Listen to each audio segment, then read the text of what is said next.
La unidad corre como un hilo dorado a través de la carta de Pablo a los Efesios. La unidad se aplica no solo a la relación entre judíos y gentiles en la iglesia. A lo largo de toda la epístola, Pablo analiza cómo el Dios triuno produce la unidad. Por la salvación, por el bautismo, por fe, por los dones espirituales, por la presencia del Espíritu Santo en nosotros, por la transformación de nuestro andar en la vida, según el modelo de Cristo, y por la sabiduría cristiana. En última instancia, para Pablo, la unidad en todos sus aspectos solo es posible en Cristo. Y Pablo trae al lugar que le corresponde toda su discusión sobre la unidad de la iglesia como la nueva humanidad, la familia. Si alguna vez hubo un ejemplo o un modelo de unidad, es la familia. La familia puede estar verdaderamente unida solo en Cristo. Como los gentiles y los judíos están unidos en Cristo, y como todos los miembros de la iglesia están unidos en un solo cuerpo, el cuerpo de Cristo. Él presenta este ejemplo. Ahora pasa a hablar de la familia. Ahora en la familia, las esposas se someterán al esposo en Cristo y el esposo amará a la esposa en el Señor. Y el aspecto divino dentro de la relación marital significa que debemos ver a la familia como Dios la ve. Él creó la familia, Él inventó la familia, Él es el arquitecto de la familia. Y este aspecto divino también significa que la familia debe cumplir la función y el propósito que el Señor le dio en la creación de ser una sola carne, una unidad indivisible. Los dos son uno, pero no solo por el mutuo beneficio, sino porque Dios los creó así, porque Dios así lo ordenó. La unidad de la familia apunta más allá de sí misma, así como la unidad de la iglesia apunta a la unidad del Dios Trino y se relaciona con la humanidad. Bueno, continuaremos en unos momentos.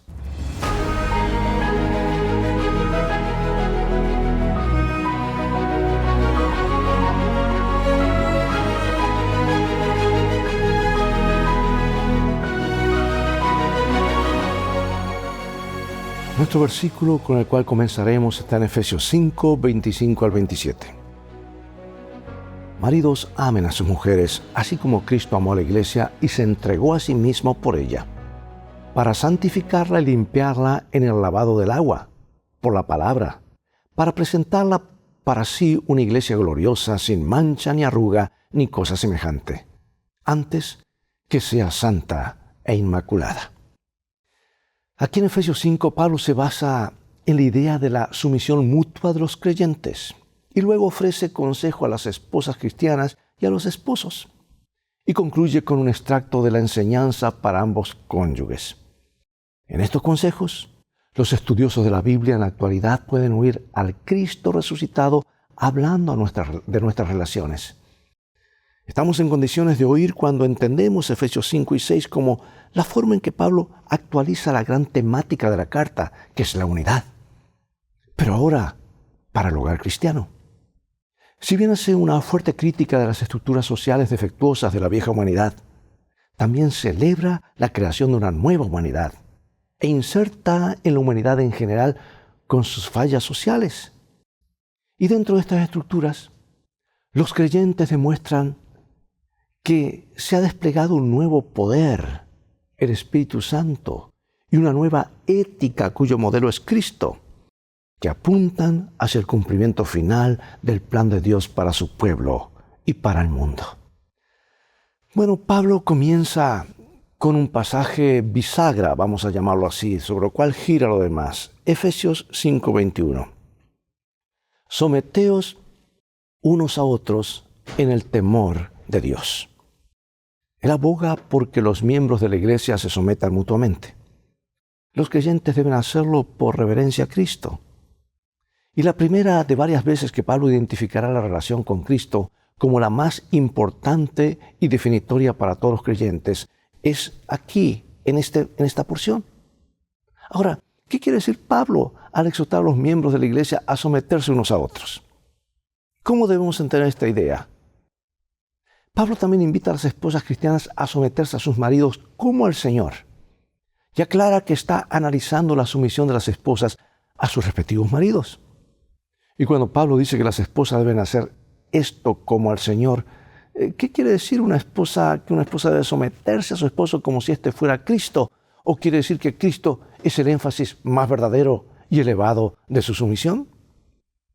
Bueno, también más adelante pido a los esclavos que sirvan como quien sirve al Señor y no a los hombres. Y Colosenses 3, donde se pide a las esposas que se sometan a sus maridos como conviene en el Señor. Es preferible, pues, este último concepto, someterse como conviene en el Señor. Estas mismas esposas son creyentes que, en última instancia, deben honrar a Cristo por sobre sus maridos. Dios primero. Después, nuestras relaciones horizontales. Tanto en Colosenses como en Efesios, se identifica a Cristo y solo a Cristo como la cabeza de la iglesia, que es su cuerpo. Dice, Cristo es la cabeza de la iglesia y salvador del cuerpo. Y por analogía, el esposo es la cabeza de la mujer. Y la fidelidad de la iglesia hacia Cristo sirve como modelo para la lealtad de la esposa hacia su esposo. Yo sé que este es un tema delicado en el ambiente cuando vivimos hoy, pero son principios bíblicos y cuando Dios dice algo, amados, tenemos que aceptarlo y ajustarnos a los principios que Dios dice. Ahora, el pasaje supone un matrimonio amoroso y afectuoso, no uno disfuncional, porque aquí viene otro problema. Este versículo no debe interpretarse para apoyar ninguna clase de abuso doméstico, no someterse y tenerlo allí abajo. No. A la luz de lo que acabamos de leer, ¿por qué es importante recordar este consejo? Mira lo que dice la sierva del Señor en el libro Hogar Cristiano. Dice que si el marido es tosco, rudo, turbulento, egoísta, duro e intolerante, no diga nunca que el marido es cabeza de la esposa y que ella debe sometérsele en todo, porque él no es el Señor, no es el marido en el verdadero significado del término. Bueno, esto está bien claro. La profetisa de Dios nos da bastante luz en cuanto a esto. No se trata de un abuso, no se trata de simplemente ejercer autoridad por la fuerza o simplemente porque soy el hombre. Vamos a ver ahora a la iglesia como esposa de Cristo.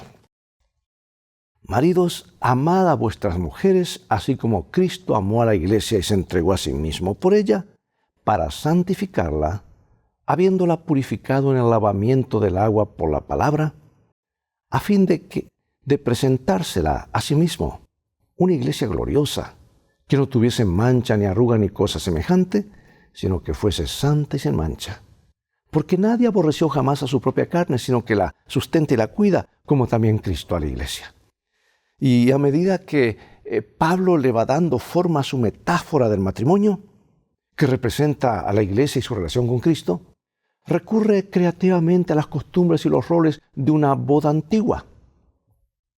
En relación con la iglesia como esposa, Cristo es el esposo divino que ama a la iglesia como esposa.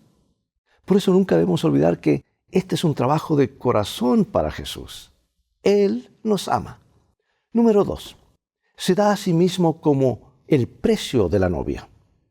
En el contexto de los acuerdos nupciales antiguos, el novio literalmente compraba a la novia con el precio de la novia, que generalmente era una gran suma de dinero y objetos de valor, tan grande que las economías de aldeas antiguas dependían de la costumbre.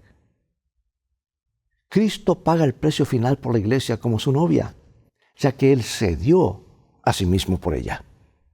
En la encarnación y en la cruz se da a sí mismo como el precio de la novia. Número 3. Baña a la novia. Está hablando aquí de ese baño de perfume, o sea, la preparación. La preparación de la novia era parte importante de las antiguas festividades nupciales. Como también ocurre en la actualidad, eran las damas de honor y las parientes femeninas de la novia quienes la preparaban para la ceremonia. Sin embargo, Pablo imagina al esposo divino preparando a su novia para la boda. Él es quien la santifica, la limpia en el lavado del agua. Una probable referencia al bautismo, ¿verdad? Pero hay otro punto más. Pronuncia la palabra de la promesa.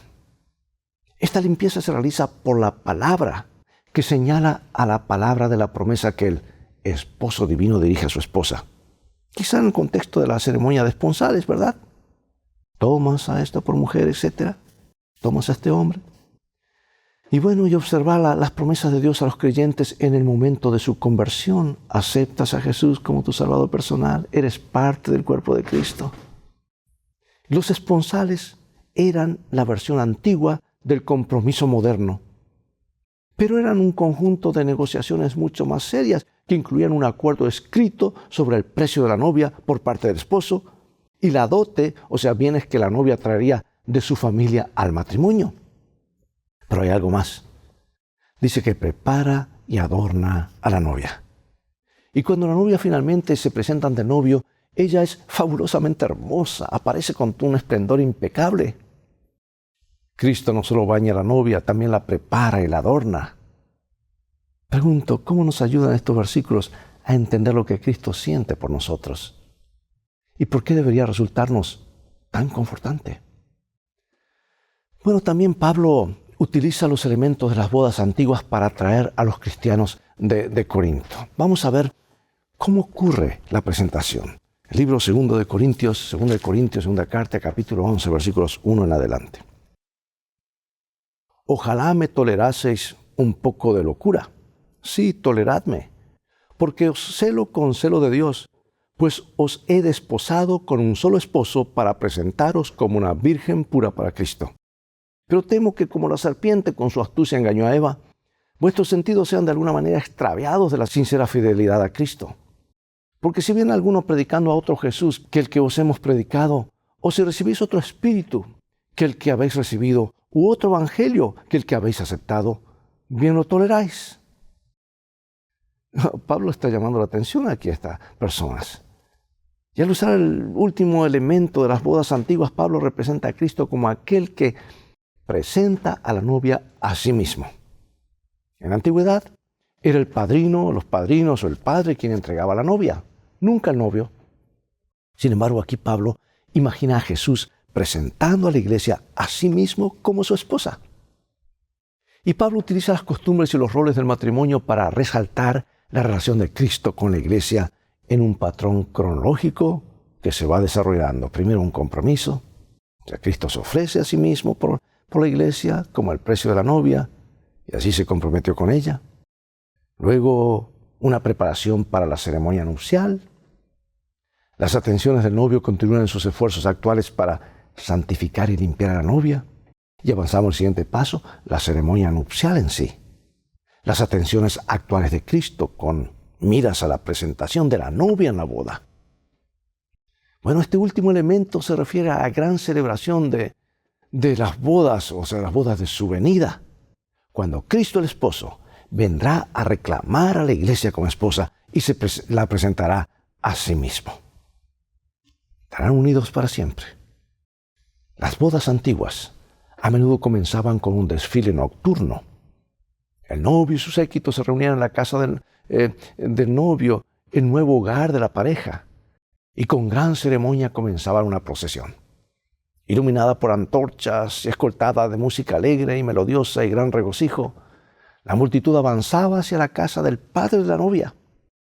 Al recoger a la novia allí o encontrarse con la procesión de la novia de camino, la caravana llevaba a la pareja a su nuevo hogar, donde los invitados se instalaban en una fiesta de una semana que culminaba con la ceremonia nupcial, cuando la novia le era presentada al novio. Así que cuando Pablo describe a Cristo presentándose la iglesia a sí mismo, alude a este gran desfile y al momento de la presentación. Y al hacerlo, ofrece un cuadro conmovedor de la venida de Cristo como una futura ceremonia de bodas, cuando el largo compromiso entre Cristo y su iglesia se complete y se celebre la boda. Qué hermoso es el Evangelio. Qué figuras más lindas que utiliza el apóstol aquí, ¿verdad? Por eso, ¿qué mensaje debemos extraer de todas estas imágenes positivas, felices y esperanzadoras para nuestra vida personal? Siempre digo a los hermanos, amigo, hermano, las cosas van a terminar bien para los hijos de Dios. ¿Por qué? Porque Jesús venció la muerte, Él vive, Él no conoce lo que es derrota. Y ahora nos invita a ser parte de su familia por la eternidad, su reino que no tendrá fin. Vamos a los siguientes versículos de Efesios capítulo 5, versículos 28 al 30. Así también, los maridos deben amar a sus mujeres como a sus mismos cuerpos. El que ama a su mujer, a sí mismo se ama. Porque nadie aborreció jamás a su propia carne, sino que la sustenta y la cuida, como también Cristo a la iglesia. Porque somos miembros de su cuerpo, de su carne y de sus huesos. Bueno, las reglas de Pablo para el hogar cristiano revelan un contexto social desafiante. Se dirige a los esposos que, según el patrón tan frecuente de la época, podían optar por aborrecer a su propia carne, abusando de sus esposas y golpeándolas. ¿Sabes tú que en el mundo greco-romano de la época de Pablo, el poder legal del padre de familia, en latín pater familias, pater, era muy amplio? Él podía castigar severamente, incluso matar a su esposa, hijos y esclavos, porque estaba dentro de sus derechos legales. Aunque ejercer ese poder en extremo estaba cada vez más limitado por la opinión pública. Y aquí Pablo ha detallado el máximo ejemplo de amor, el amor de Cristo por la iglesia, con el que ofrece un modelo para los esposos drásticamente diferente del habitual. Y ahora, antes de presentar un nuevo argumento, él vuelve a señalar ese gran ejemplo, sea Dios, Jesús, y pide a los esposos cristianos que respondan de ese modo como Jesús, quien se entregó por su novia a la iglesia y atiende todas sus necesidades. Pablo requiere de los esposos cristianos alejarse de las prácticas esperables de esa época y a intentar asemejarse al tierno amor de Cristo. Y agrega un nuevo fundamento del amor de los esposos cristianos por sus esposas. Dice, el amor propio. En un intento por eliminar la aspereza y la violencia contra la esposa cristiana, Pablo invita al esposo cristiano a identificarse con su esposa. Eres tan uno con tu esposa, argumenta Pablo, que dañarla es lo mismo que lesionarte a ti mismo. Y la mayoría que esté en sus cabales, pues no hace eso. Y volviendo al ejemplo de Jesús, Pablo argumenta que Cristo mismo ejerce un tierno cuidado de sí mismo al cuidar a los creyentes que son su cuerpo. Compórtate con tu esposa, dice Pablo, de la misma forma en que te tratas a ti mismo y en última instancia, en la forma en que Cristo te trata a ti. Y Pablo cita el ejemplo de Jesús tanto para los esposos como para las esposas. Bueno, ahora una clave para aplicar el consejo de Pablo a las esposas y los esposos es ver su referencia de Génesis 2:24. Aquí está el comienzo del matrimonio, ¿verdad? Diseñado por Dios. Génesis 2:24. Por tanto dejará el hombre a su padre y a su madre y se unirá a su mujer y serán una sola carne. Bueno, al meditar sobre la historia de la creación del Génesis, Pablo considera las necesidades de las congregaciones cristianas y la salud de las relaciones familiares dentro de ella. O sea, está la gran familia de Dios y las familias, los núcleos familiares dentro de esa familia cristiana. Y él percibe en Génesis 2:24 un mensaje que resuena a lo largo del tiempo. Porque por diseño divino, el matrimonio está destinado a ser una relación de una sola carne, donde la unidad sexual se refleja en la unidad emocional y espiritual, y donde la unidad emocional y espiritual da sentido a la relación sexual. Ten en cuenta que, al optar por Génesis 2:24, Pablo selecciona una declaración sobre el matrimonio formulada antes de la caída y la aplica a las relaciones entre cónyuges cristianos. En nuestro mundo notoriamente posterior a la caída, la explotación desenfrenada de la relación sexual entre un hombre y una mujer, especialmente en las culturas modernas, ha sido a través de las edades, revela cuán profundamente arraigada está la idea de que la unión sexual representa la subyugación de la mujer. Y Pablo argumenta que la relación sexual, según se refleja en Génesis, no es de subyugación, sino de unión. No simboliza ni representa el dominio del varón, sino la unión del marido y mujer hasta tal punto que son una sola carne. Por ende, tanto en Efesios como en Génesis, podemos esperar una teología importante, contracultural y correctiva del matrimonio y la sexualidad. No es común esto en el mundo hoy, pero la palabra de Dios está para realinear nuestras prioridades. Y en este mismo contexto, en el siguiente versículo, Pablo habla de un misterio profundo. Esto incluye ambas caras donde la metáfora que Pablo ha estado analizando, el matrimonio cristiano entendido a la luz de la relación de Cristo con su iglesia y la relación de Cristo con su iglesia entendida a la luz del matrimonio cristiano. Y el matrimonio cristiano se eleva al compararlo con la relación entre Cristo y la iglesia. Además, al pensar en la relación de la iglesia con Cristo a través de la lente de un matrimonio cristiano afectuoso, los creyentes adquieren mayor claridad acerca de su relación compartida con Cristo. Así como un niño no conoce una mayor autoridad desde pequeñito que la de sus padres, y de esa manera él va a tener una imagen de cómo es Dios. De la misma manera, el mundo podrá conocer cómo es Cristo cuando ve esa unidad que hay entre las parejas, etc. Ahora, para concluir, pregunto, ¿cómo podrían las familias o la iglesia convertirse en un centro de reconciliación familiar donde los esposos y las esposas de la comunidad en general podrían encontrar la reconciliación? Claro, aquí viene el asunto de consejería y demás, y se necesitan consejeros certificados. No cualquiera puede dar el consejo que le parezca, pero hay principios bíblicos que como iglesia podemos elevar. ¿Qué temas elegirías y qué elementos incluirías en cada tema al tener algo así para la comunidad? Yo quiero leerte una cita de este libro que debería estar en cada hogar y ser leído y releído. El libro El Hogar Cristiano. Ni el marido ni la mujer deben pensar en ejercer gobierno arbitrario uno sobre otro. Yo sé que algunos están diciendo amén, ¿verdad? Vuelvo a repetir, ni el marido ni la mujer deben pensar en ejercer gobierno arbitrario uno sobre otro. No intenten imponer sus deseos uno a otro. No pueden hacer esto y conservar el amor mutuo. Sean bondadosos, pacientes, indulgentes, considerados y corteses.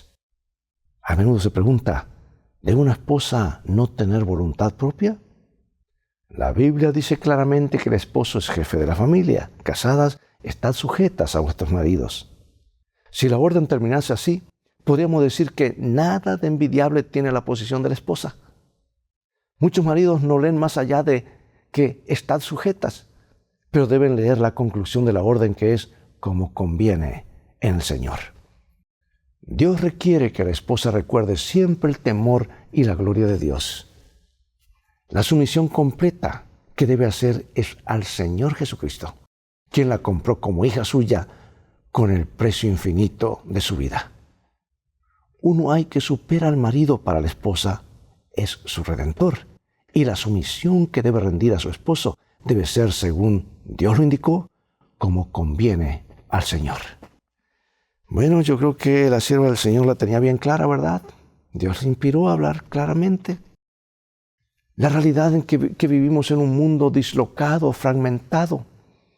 Amados, el pecado ha distorsionado los planes de Dios notablemente en todas las áreas. Por cada verdad bíblica el enemigo ha creado una falsa verdad. Y hoy, lamentablemente, cuando hablamos de la familia tradicional, padre, madres, hijos, lamentablemente es la minoría. Menos del 20%. 2 de cada 3 matrimonios se separan. Abundan los padres y madres solteros, solteras, y a veces la familia es uno. Y la iglesia debe aceptarlos y abrazarlos y presentarles el ideal divino que es para nuestra felicidad. Los ideales y los principios divinos siguen en pie a pesar de que vivimos en un mundo dislocado. Este libro trae sanidad, porque es la carta de amor de Dios al ser humano, y Dios no cambia. Y quiero decir algo claro, yo sé que hay muchos que cuestionan esto, pero es lo que la Biblia dice, y cuando la Biblia respalda algo, hermano, estamos en sólido fundamento, no solo en un terreno resbaladizo. El matrimonio es entre un hombre y una mujer, y no solo eso, sino que explica cómo debe funcionar el matrimonio.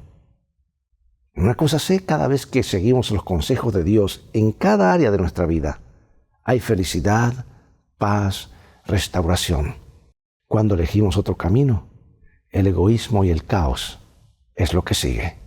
Oremos, Padre Celestial. Gracias porque tú nos amas tanto, tu Hijo nos ama tanto, que estuvo dispuesto a dar aún su vida y tú a dar a tu único Hijo.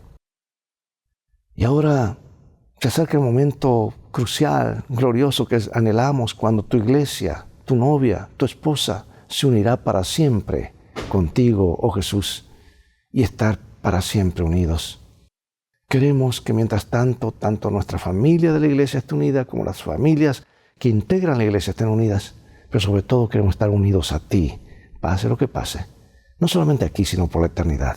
Bendícenos y ayúdanos a poner en práctica y seguir el blueprint, los planos que tienes diseñado para cada persona, para cada familia que están en tu palabra, en el nombre de Jesús. Amén. Bien amigos, es todo el tiempo que tenemos por hoy. Llegó el momento de despedirnos. Será hasta el próximo programa de la serie Lecciones de Vida. Invita a otros a sintonizar este canal. Transfórmate tú mismo en un canal de bendiciones.